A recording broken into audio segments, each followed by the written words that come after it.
Assalamualaikum warahmatullahi wabarakatuh. Semoga kamu dan keluarga selalu dalam keadaan sehat dan dimudahkan dalam segala urusannya.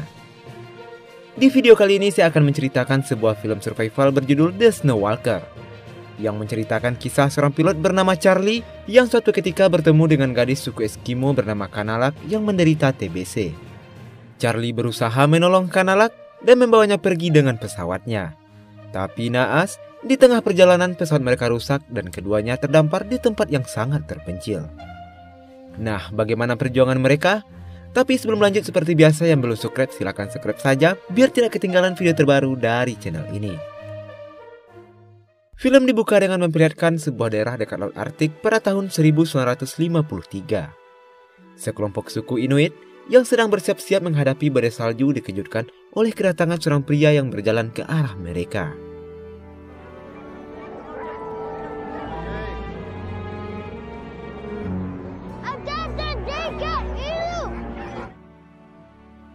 Lalu scene berpindah 3 bulan sebelumnya di Yellowknife.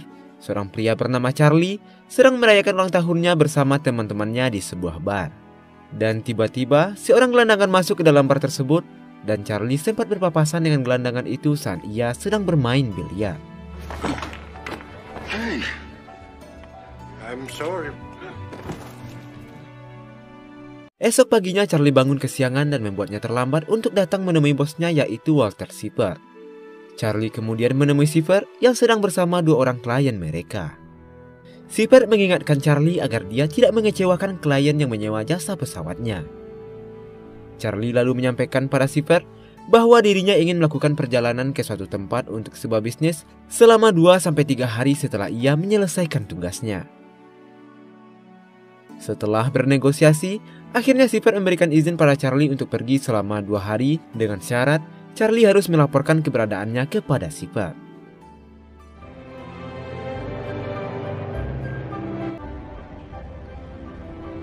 Singkat cerita, perjalanan Charlie pun dimulai. Charlie bekerja mengantarkan barang-barang yang ia bawa di dalam pesawatnya.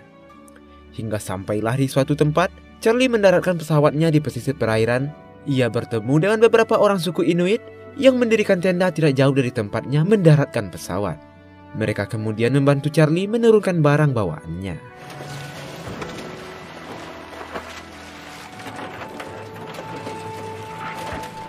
Setelah itu mereka mengajak Charlie untuk melihat ke dalam tenda mereka. Merasa ada sesuatu yang cukup penting, Charlie pun akhirnya mau mengikuti mereka menuju tendanya. Keluarga tersebut memperlihatkan anak perempuan mereka bernama Kanalak, atau biar enak kita panggil saja dengan Anna, yang mana anak tersebut sedang sakit dan meminta pertolongan kepada Charlie untuk membawanya ke kota. Charlie sempat menolak karena gadis itu terlihat seperti menderita TBC dan ia tidak bisa membawanya karena rumah sakit di Yellowknife sudah penuh. Charlie pun menyuruh mereka agar sebaiknya kembali ke desa.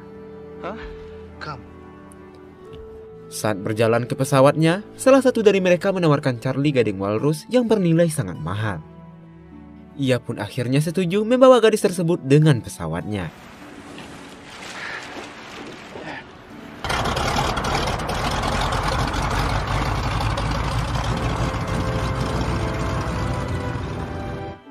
Di tengah perjalanan, tiba-tiba pesawatnya mengalami kerusakan mesin hingga Charlie berusaha mendaratkan pesawatnya.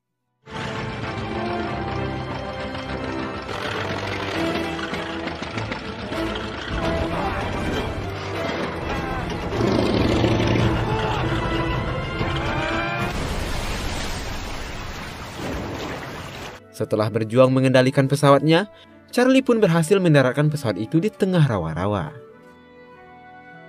Charlie segera keluar dari pesawat sambil memegangi bagian kepalanya yang terluka dan berteriak meluapkan kekesalannya karena pesawat kini rusak dan tidak bisa terbang lagi.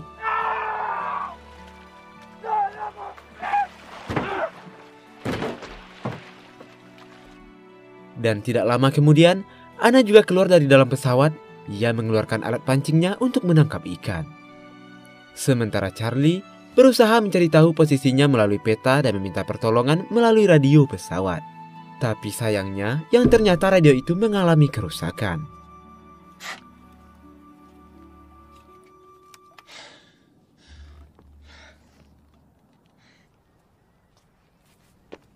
Sementara di tempat lain, Paul, rekan Charlie, menemui Sipper untuk menanyakan keberadaan Charlie yang tidak kunjung memberikan kabar. Charlie? Yeah, he, Sipper akhirnya berbohong pada Estelle, kekasih Charlie, yang mendengarkan percakapan tersebut dengan mengatakan bahwa Charlie sedang terjebak badai hingga membuatnya terlambat untuk pulang. Charlie berusaha mencoba kembali memperbaiki radionya tapi tidak berhasil. Dan itu membuatnya sangat kesal hingga akhirnya ia malah menghancurkan dan membuang radio tersebut.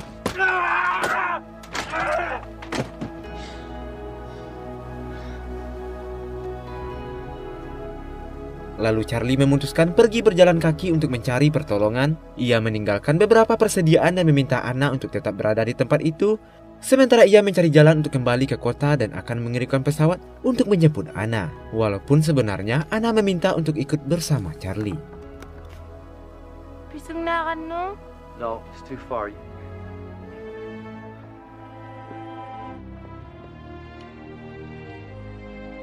Charlie terus berjalan menyusuri tanah antah berantah, melewati berbagai rintangan dan cuaca.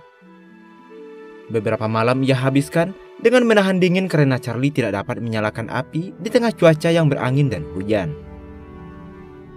Charlie juga menjatuhkan senapannya saat ia mencoba melewati sebuah danau. Meski berhasil mendapatkan kembali senapannya, namun pelurunya ikut terjatuh di danau tersebut hingga membuat senapan itu tak berguna lagi.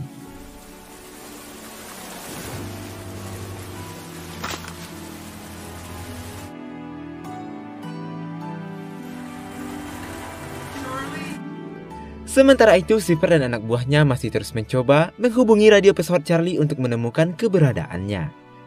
Karena masih saja nihil, Sipper akhirnya meminta John dan Paul untuk pergi ke teluk untuk mencari Charlie.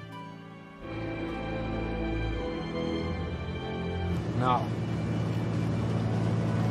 Di tengah hujan yang deras, Charlie berusaha untuk tidur dengan pelindung seadanya. Ia mengalami mimpi buruk yang memperlihatkan saat dirinya menjadi pilot pesawat tempur semasa perang dulu. Charlie akhirnya terbangun dan menemukan dirinya dikerubungi oleh ribuan nyamuk.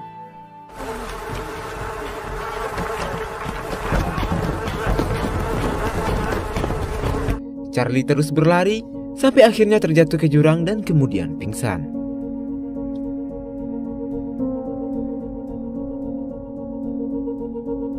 Charlie kemudian ditemukan oleh Anna dan segera mengobati luka-lukanya, lalu merawatnya sampai akhirnya Charlie mulai siuman.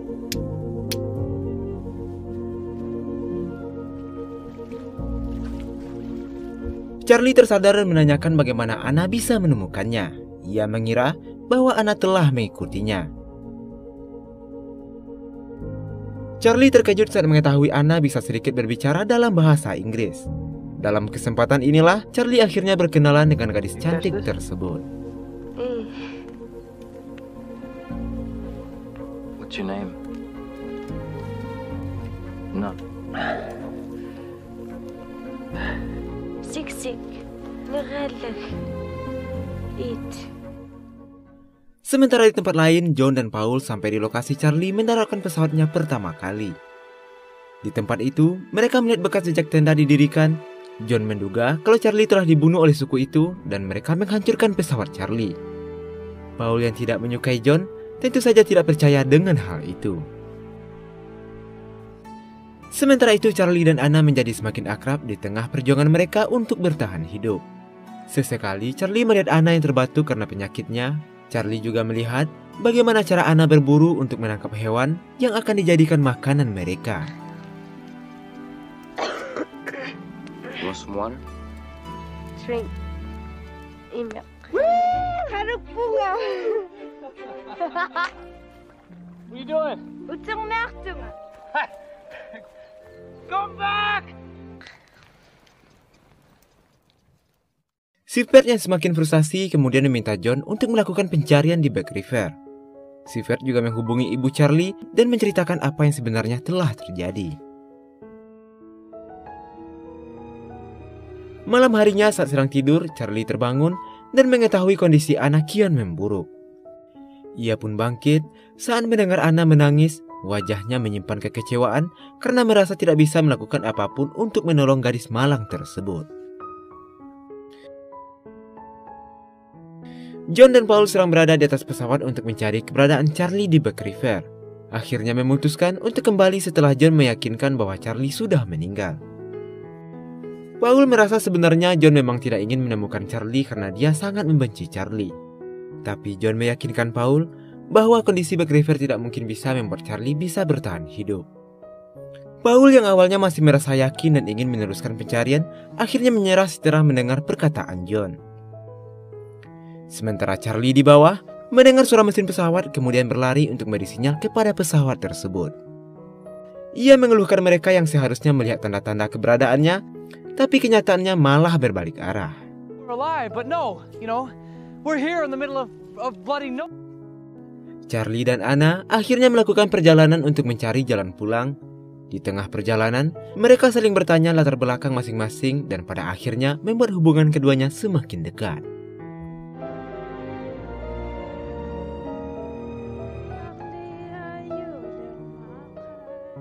Sementara Seifer akhirnya menemui Estelle dan memberitahunya bahwa pencarian selama 3 minggu untuk menemukan keberadaan Charlie tidak membuahkan hasil.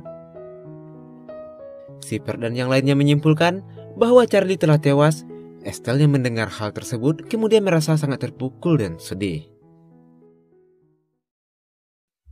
Kembali kepada Charlie dan Anna, di tengah perjalanan, mereka menemukan sebuah bangkai pesawat yang di dalamnya terdapat kerangka manusia. Charlie juga menemukan senjata yang kemudian ia bawa. Tapi Anna hanya duduk berdiam diri seolah tidak menyukai kalau Charlie mengambil sesuatu di dalam bangkai pesawat tersebut.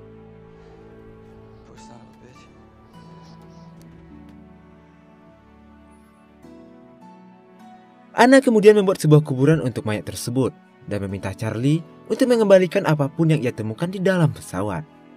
Meski awalnya berat hati, Charlie akhirnya mengikuti perkataan gadis tersebut. Anna kemudian menjelaskan kepada Charlie tentang Tarkuyuk, yaitu sebuah roh yang akan datang saat seseorang akan meninggal. Menurut kepercayaan suku Inuit, Tarkuyuk akan membawa arwah orang yang telah mati ke sebuah tempat untuk berburu. Maka dari itu, setiap orang yang akan mati wajib membawa peralatan mereka masing-masing. Itulah alasan Anna menguburkan mayat yang mereka temukan di dalam pesawat dan meminta Charlie untuk mengembalikan barang-barang yang Charlie temukan.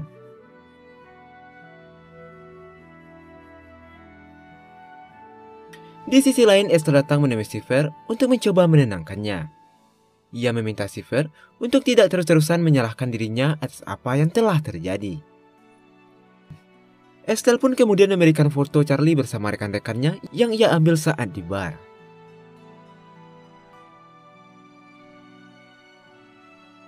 Akhirnya Charlie dan Anna berhasil menemukan kembali pesawat mereka. Charlie merasa senang karena mengira bahwa teman-temannya meninggalkan sesuatu di sana. Tapi kenyataannya tidak ada apapun di sana.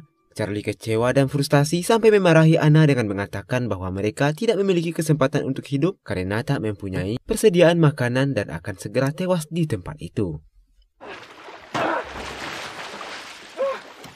Snow's coming. What's it gonna get 20, 40 below?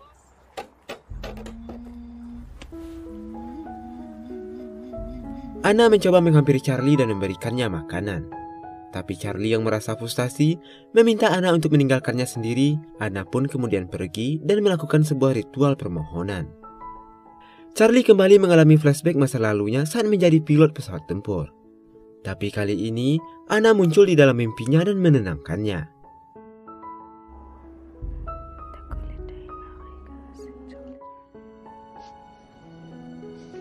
Charlie kemudian terbangun dan melihat Anna dan Anna pun mengajaknya keluar. Anna lalu membawa Charlie untuk berburu kawanan rusa.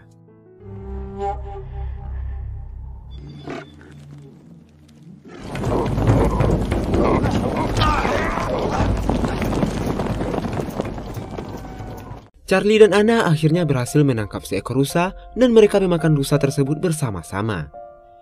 Ia pun mengungkapkan kekagumannya kepada Anna dengan semua yang telah Anna lakukan untuknya. Dan juga kemampuan Anna yang dapat meredam kebencian di dalam dirinya dan mengubahnya menjadi sebuah kedamaian. It's like fat. Kiksa.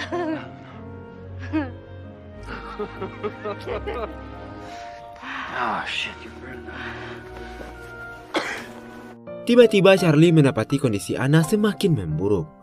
Badannya demam dan ia pun mengalami batuk berdarah. Charlie pun segera memeluk gadis itu untuk membuatnya tenang.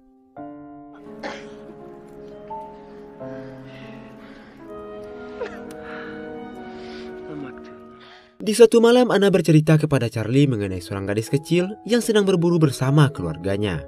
Turkuyub kemudian datang untuk menjemput sang ayah dan ibu karena kekurangan makanan, sehingga orang tua gadis itu pun tewas di sana. Tinggallah gadis kecil itu yang sedang sekarat. Anna memberikan darahnya untuk gadis kecil tersebut. Sampai akhirnya orang-orang datang dan menyelamatkan mereka. Dan akhirnya Charlie mengetahui sebab luka di tangan Anna yang selama ini ia lihat.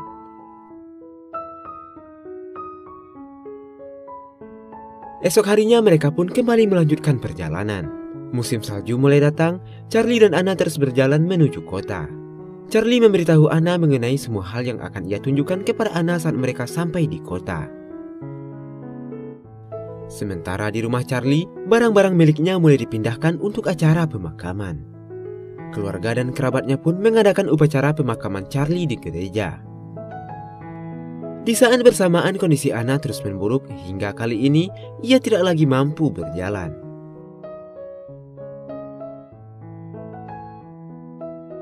Sampai di suatu malam kondisi Anna terlihat semakin parah. Charlie terus berusaha merawat Anna, tapi sepertinya Anna merasa bahwa ajalnya sudah semakin dekat. Ia kemudian berterima kasih kepada Charlie yang sudah berusaha menolongnya.